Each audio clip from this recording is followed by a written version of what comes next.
Baik, bismillahirrahmanirrahim. Assalamualaikum warahmatullahi wabarakatuh.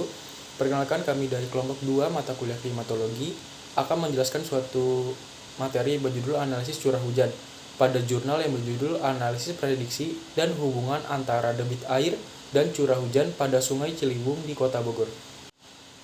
Kelompok kami terdiri dari yang pertama ada Junior Sindia Aulia, Yeni Ika Pujiastuti, Bagas Putra Satria, Nurisan Marif, dan yang terakhir ada Muhammad Nursidi. Pendahuluan. Debit air dan curah hujan merupakan faktor penting yang dapat mempengaruhi produksi air pada sumber air. Selain itu, curah hujan juga menjadi faktor penting dalam mempengaruhi debit air. Komponen input dalam suatu das ialah curah hujan dan komponen outputnya ialah debit air, limpasan, erosi, dan sebagainya. Curah hujan juga sangat mempengaruhi fluktuasi debit air dibandingkan dengan pengaruh tutupan lahan pada suatu das. Frekuensi debit air dan curah hujan dapat dihitung menggunakan distribusi log persen tipe 3. Latar belakang. Hal yang melatar belakangi pada jurnal tersebut ialah PDAM Tirta Pakuan tidak mampu memenuhi target kebutuhan air masyarakat Bogor. Yang kedua, hal tersebut disebabkan oleh penurunan debit mata air dan penambahan jumlah penduduk. Dan yang ketiga, debit air dan curah hujan mempengaruhi produksi air sehingga analisis prediksi antara curah hujan dan debit air dalam jangka panjang perlu dilakukan.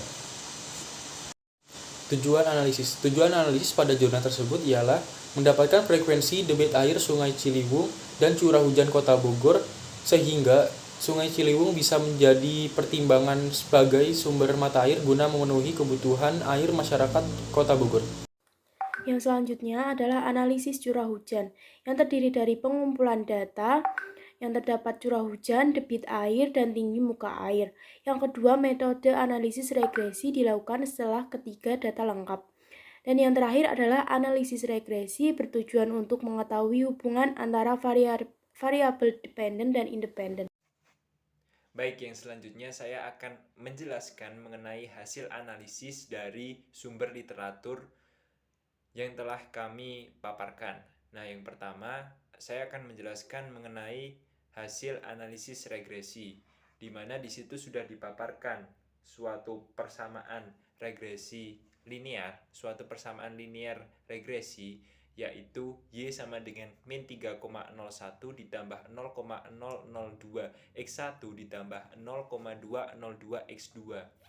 Y di sini adalah variabel kontrol atau variabel tidak bebas. Variabel tidak bebas di sini adalah debit air hujan, sedangkan min 3,01 itu adalah koefisien konstanta. Lalu di situ ada X1 dan juga X2, di mana X1 dan juga X2 itu adalah variabel bebas. X1 adalah curah hujan, sedangkan X2 adalah tinggi muka air. Nah, di sini kita akan menganalisis adakah hubungan antara variabel bebas dan juga variabel kontrol. Nah, selain itu saya akan menjelaskan mengenai arti dari persamaan linear regresi tersebut. Bahwasanya koefisien konstanta di situ bernilai negatif, yaitu min 3,01. Apabila kita mengasumsikan seperti ini, misalnya X1 dan juga X2, curah hujan dan juga tinggi muka air itu dihilangkan, maka debit air hujan itu akan mengalami penurunan karena koefisien konstantanya itu bernilai negatif. Selain itu, koefisien regresi curah hujan dan juga tinggi muka air itu memiliki nilai yang positif, di mana kita tidak dapat menghilangkan variabel curah hujan. Jika debit berubah sebesar satu satuan, maka curah hujan di situ akan berubah sebesar 0,002. Hal itu juga berlaku pada tinggi muka air. Apabila debit air di situ mengalami perubahan sebesar satu satuan, maka di situ juga tinggi muka air itu akan mengalami peningkatan sebesar 0,202. Baik, yang selanjutnya di sini telah dipaparkan nih analisis antara periode dan juga debit air dari tahun ke tahun.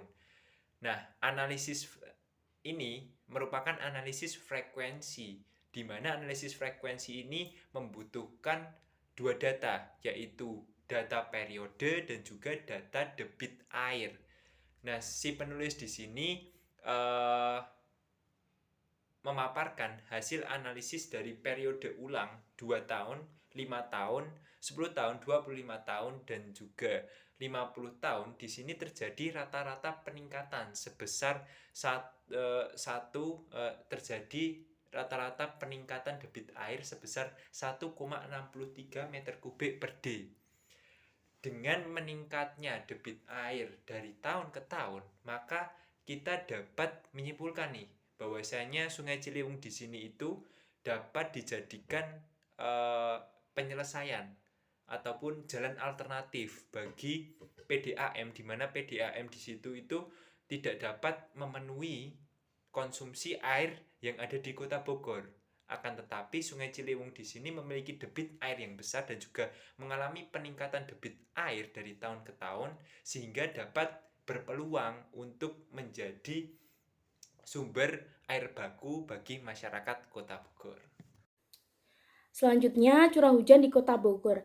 Yang pertama, curah hujan berbanding lurus dengan penambahan debit air, di mana curah hujan dan debit air memiliki perbandingan yang sama. Ya, apabila curah hujan mengalami kenaikan, maka debit air juga akan mengalami kenaikan. Yang kedua adalah topografi Kota Bogor menyebabkan kenaikan debit air. Kota Bogor memiliki topografi yang bervariasi, yaitu sekitar kurang dari 120 mdpl dan lebih dari 400 mdpl. Topografi sendiri mempengaruhi sekitar 70% curah hujan, sehingga topografi yang tinggi, maka curah hujannya juga akan tinggi, sehingga menyebabkan kenaikan debit air. Yang ketiga, topografi suatu wilayah menyebabkan pembelokan awan. Pembelokan awan dipengaruhi oleh pergerakan angin, sehingga membentuk kelembapan ke arah vertikal.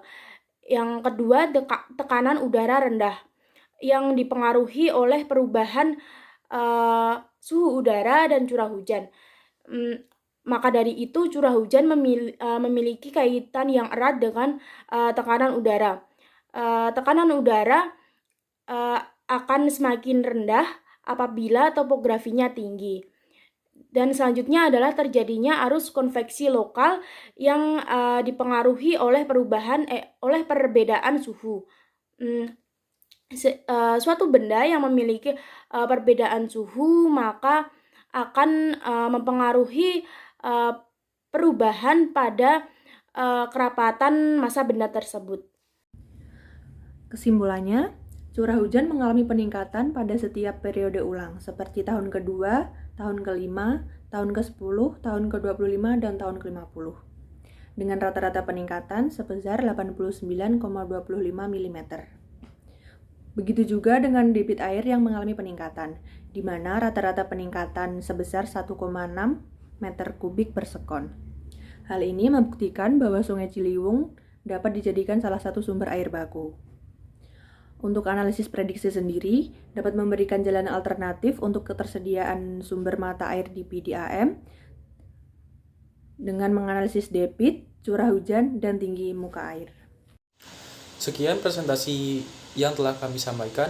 Mohon maaf apabila ada kesalahan atau kekurangan kata. Saya akhiri. Wassalamualaikum warahmatullahi wabarakatuh.